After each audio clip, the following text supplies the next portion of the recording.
केंद्रीय कृषि मंत्री नरेंद्र सिंह तोमर ने एक बार फिर उपचुनाव में जीत का दावा किया। साथ ही केंद्रीय मंत्री ने कहा कि रैगांव में अच्छा वातावरण है। खाद की समस्या पर मंत्री ने कहा कि डीएपी की थोड़ी शॉर्टेज है, हम डीएपी को एक्सपोर्ट करते हैं, किसानों की सुविधा के लिए तैयार हैं। पहले 1200 रुपए सब्सिडी थी और अब 1650 रुपए सब्सिडी दी जा रही है। तो वहीं कांग्रेस द्वारा पेट्रोल टैंक का नाम नरेंद्र वसूली केंद्र रखने पर कहा कि कांग्रेस के लोगों को कोई काम नहीं है, कांग्रेस का सिर्फ आरोप लगाना आता है। क्या कुछ कहा, चलिए आपको सुनवाते हैं।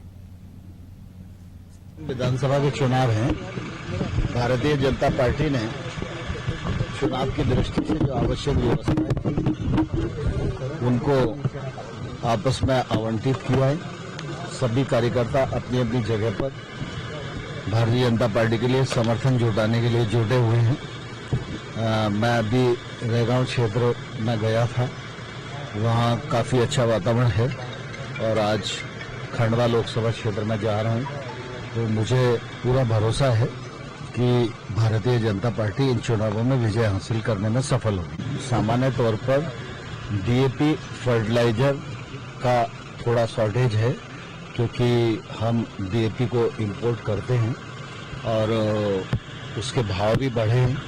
पिछले सीजन में जब भाव बढ़े थे तो एक बैग पर 1200 रुपये सब्सिडी देना मोदी जी ने निर्णय किया था, जिससे किसानों पर भार न पड़े। और अभी फिर अंतर्राष्ट्रीय भाव बढ़ा तो 1650 रुपया प्रति बैग डीएपी पर सब्सिडी देने का निर्णय हुआ है और डीएपी को मंगाया जा रहा है और कोशिश की जा रही है कि डीएपी की आपूर्ति ठीक से की जाए।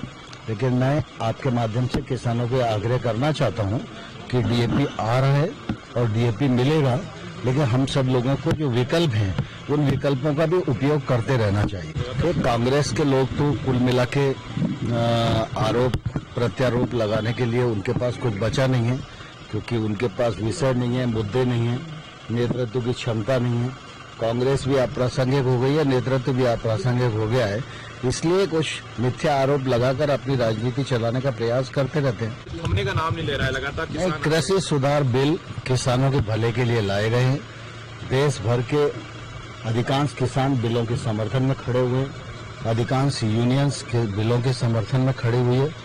कुछ लोगों को इस मामले में मतभेद है, उनसे भी हमने संवेदनशीलता के साथ चर्चा की है और आने वाले कल में जब भी वो चाहेंगे और कोई प्रस्ताव लेकर आएंगे तो भारत सरकार चर्चा जरूर करेगी। देखिए, दरअसल क्या है कि इस प्रकार की रिपोर्ट्स आती रहती है और स्वाभाविक रूप से राज्य की सरकार उस पर संज्ञान रखती है और कार्रवाई करती है। राज्य सरकार उस दिशा में सोच रही होगी, ऐसा मुझे भरोसा है। सर, कांग्रेस